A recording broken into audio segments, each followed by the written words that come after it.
नमस्कार। अगर आप एक बीएलओ है और बीएलओ गरुड़ा मोबाइल एप्लीकेशन के माध्यम से इलेक्शन कमीशन ऑफ इंडिया की ओर से चलाए जा रहे एक विशेष संक्षिप्त पुनरीक्षण कार्यक्रम के दौरान काम कर रहे हैं और गरुड़ मोबाइल एप्लीकेशन के माध्यम से ऑनलाइन फॉर्म भर रहे हैं, तो इस वीडियो में हम समझेंगे कि कोई भी ऑनलाइन फॉर्म जैसे आपने 6 नंबर 7 नंबर या 8 नंबर भर दिया और वो आपके पास वापस आ गया बीएलओ अपॉइंट होके अप्रूव के लिए, तो उसे आप अप्रूव कैसे करोगे। दरअसल जब भी कोई फॉर्म आप गरुड़ मोबाइल एप्लीकेशन या अन्य किसी भी एप्लीकेशन के माध्यम से अप्लाई करते हैं तो बीएलओ के पास वो फॉर्म है वो वापस आ जाते हैं। तो यहाँ पर आपको वो फॉर्म है वो टोटल फॉर्म रिक्वेस्ट में दिखने लगते हैं। ठीक है, तो उसमें से देखोगे तो 6 नंबर फॉर्म अलग दिखेंगे, 7 नंबर फॉर्म अलग दिखेंगे और 8 नंबर फॉर्म अलग दिखेंगे। अब उसको आप अप्रूव कैसे करोगे और इसको लेकर आज हम बात करेंगे। हम एक 8 नंबर फॉर्म को देखेंगे जिन्होंने एक फॉर्म है वो यहाँ पे लगाया है और उसको हम अप्रूव कैसे करेंगे इसे हम समझने का प्रयास करेंगे।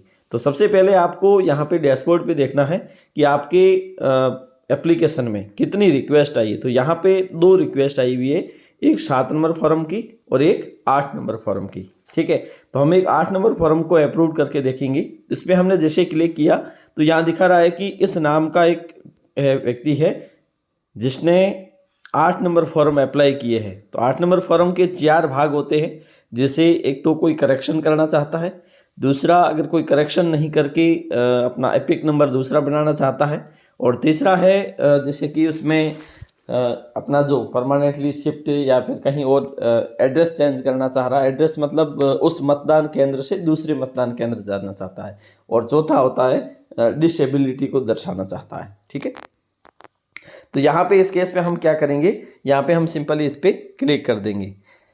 तो यहाँ पे हमने जैसे ही क्लिक किया तो उसकी सारी डिटेल्स है तो जो हमारे पास आ चुकी है कि अमुक व्यक्ति है जिसने 8 नंबर फॉर्म है वो करेक्शन किया है। ठीक है, तो ये इसकी डिटेल्स है बेसिक, इसकी बेसिक डिटेल हो गई और उसके बाद में यहाँ हो गई इलेक्टोरल मॉडिफाइड डिटेल।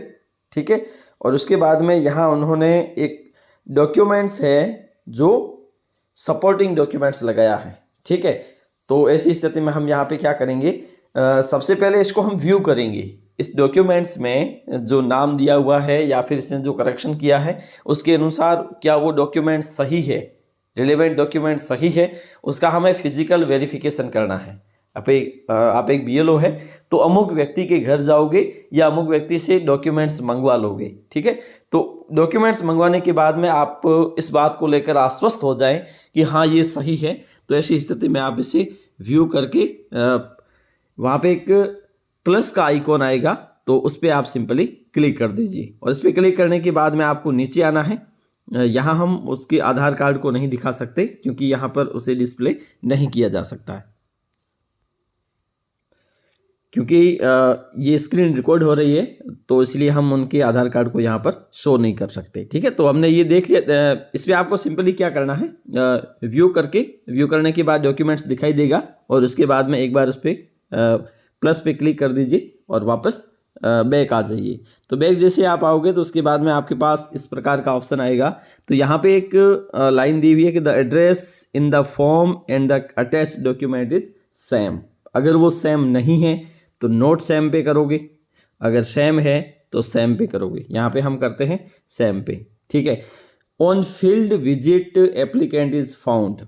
आप फील्ड विजिट पे गए इस एप्लीकेंट को ढूंढने के लिए, क्या वो मिला, अगर वो अवेलेबल था तो उस पर आप अवेलेबल करोगे, अगर वो नहीं मिला आपको तो एब्सेंट करोगे, और कहीं और शिफ्ट हो चुका है तो यहाँ करोगे, डेड हो चुका है तो यहाँ करोगे, नो सच पर्सन, इस प्रकार का कोई व्यक्ति है जो है ही नहीं। तो यहाँ पे इस केस में क्या है कि अवेलेबल है, वो हमें मिल चुके थे, इसलिए हम यहाँ पे क्या करेंगे, अवेलेबल पर क्लिक करेंगे। उसके बाद में नीचे इस पर राइट क्लिक करना है, above detail are correct and verified. ठीक है, यहाँ पे आप सिंपली क्लिक कर दोगे। उसके बाद में आपको एक रिमार्क देना होता है। रिमार्क में हम जैसे ऑल डिटेल्स आर करेक्ट। ठीक है, रिमार्क में आपने लिख दिया।